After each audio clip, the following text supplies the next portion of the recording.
I guess my expectation coming was that it was going to be really demanding physical practice, that there's probably going to be a lot of poses that I couldn't do just because of like my shoulders or maybe the tightness of my hips. And it was a demanding physical practice, but I think more so it encompassed like a total body, mind, and spirit thing. Being out kind of in the middle of the countryside, away from the incessant technology or sirens, and then just studying, I guess, the yogic ways, the different philosophies, and really getting into the poses themselves, even a little bit of the anatomy. So it became like a total body experience where, yes, you're working on your personal development through meditation, and in the morning just meditating, and then maybe even doing some further meditation or contemplation on one of the areas where you could kind of seclude yourself after a practice. And then there was the physical practice as well. And then you had that kind of scientific element where, this is a course to be certified as a teacher. So you had that kind of mental aspect of studying and learning these new things. So my expectation was going to be something purely physical, but in reality it was a total body, body, mind, and spirit kind of transformation, if you will. For sure, it's something that I think has happened before. I mean, in certain circles, there's, obviously groups of people that you can talk about certain things with, but you get a bunch of yogis together and people that have been interested in this for quite a while and maybe have delved into things of a spiritual nature before. And so the talks get deeper and they get longer, and, everyone is kind of in the same wavelength as far as the esoteric explanations of things. And so you learn a lot of new stuff, you hear a lot of new terms, and maybe if you start making a list of things to Google yourself. So it's something that I have experienced before, but it's always nice when you get like-minded people together to discuss great ideas. Yeah, I think it was really beneficial to have someone going through you with that process, and not just going through you, but understanding and doing exactly the same things you're doing, as opposed to maybe a course where you only went on the weekend. I don't think you would get the more spiritual aspect of it, because it does become sort of this almost spiritual process. There's a lot of times for reflection, different walks or things you can take that really you have time to evaluate yourself without the external stimuli of someone or something else kind of drawing you away from answering that question, if that makes sense. A lot of times you will start thinking about something or start contemplating something, and then the phone rings, or then your friend comes and knocks on the door and he wants you to go out to wherever. And so you're always kind of interrupted, I think, in your daily life, your daily routine, and trying to answer these questions that are so prevalent.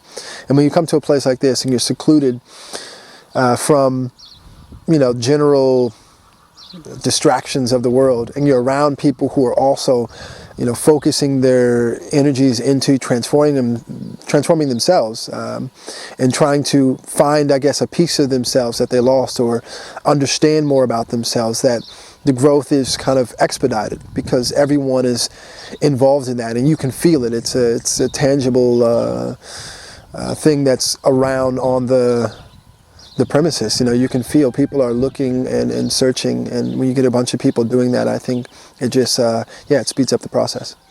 Yeah, definitely. I think definitely, especially in the philosophy class, a lot of the topics that we talk about, they may start just in the classroom and we're talking about them, and then they carry on to dinner, and then dinner carries on to a coffee outside next to the pool, and next thing you find yourself maybe in the hammock the next day, and you're just thinking about what someone said, or a different perspective that you would have never thought of on your own, based on your own experiences. And that kind of changes the way you see things, and maybe how you see yourself, how you perceive yourself. And that change, I think that mental paradigm shift is a catalyst for you to change your thought process and your actions, if you're ready for that change. And that's something that is really great about being, or I guess, living together with everyone doing it at the same time. Kind of different for me, because I was the only male in the course, so it was a bit of a different experience. But there were some things that I learned about myself, and that I guess came from one, being around a bunch of people doing like-minded things, but also being the only male. I think there was a certain presence that, and I wasn't required to carry, but that I carried. It's a certain male energy that did, and a lot of people walked up to me and they said they were thankful that I was here because I added something different to the course, in the sense if it was only females.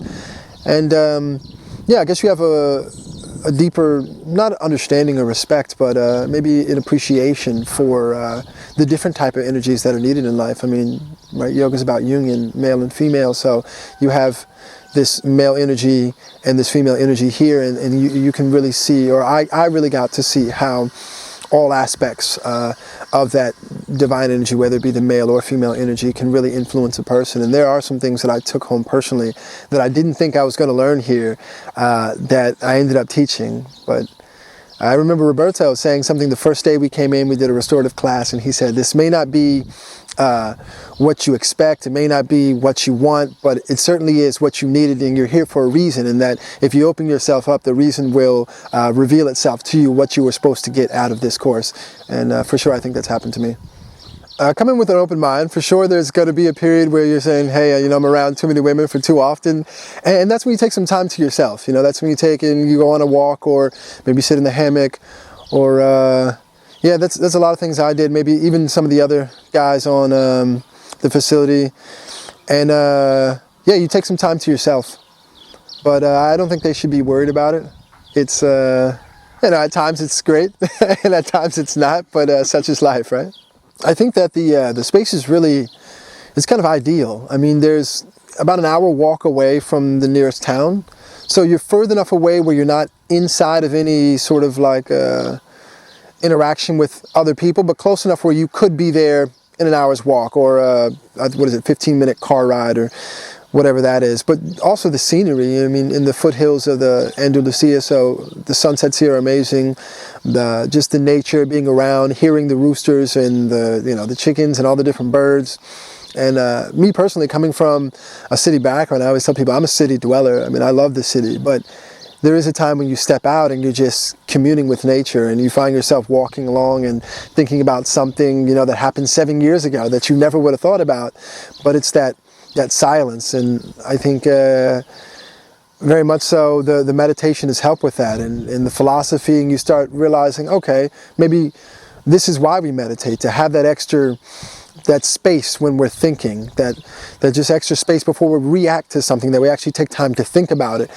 And again, you know, when you're living in a city life, or you're living in this how do you say, kind of like distracted arena of life, it's hard to have that space where you're able to think about things instead of just react to them. So coming out here and having the scenery the way it is, the weather was great, and just yeah, having time to think about maybe things that had happened that you never had time to think about, having time to evaluate why it is that you do what you do, or why it is that you believe what you do, where you're going, and how to become, yeah, a better person, a better yogi. I mean, personally, I do feel prepared to start teaching. We had really great instructors here, from the poses to the anatomy class. The philosophy was great. It's definitely structured in a way that it makes a task that would seem daunting less daunting. The way it's broken up, and you're doing certain sections every day, and then all of a sudden you look up and you're like, hey, I have 75 minutes worth of material to teach a class on. And then you get feedback not only from the instructors but the other students in the course, and that feedback sometimes is even maybe a bit better than that of the instructor, because they're coming at it from a purely technical, I guess, yeah, technical way of looking at it, to make sure that you meet the requirements for the certification, you know, which is necessary. But when your peers give you feedback, they're telling you how they felt when they took it, how their energy rised, or how, oh, I wish we would have stayed longer in this pose, or I wish you would have done this. And that is really, I think, a big part of yoga, because it's different for every person, and you can be technically, you know, superior in all aspects, but still not be reaching people the way that yoga does. And so to get that peer feedback about how the class felt to take it, I think is really essential. And I do feel prepared with some more practice to go out there and, yeah, become a yoga teacher.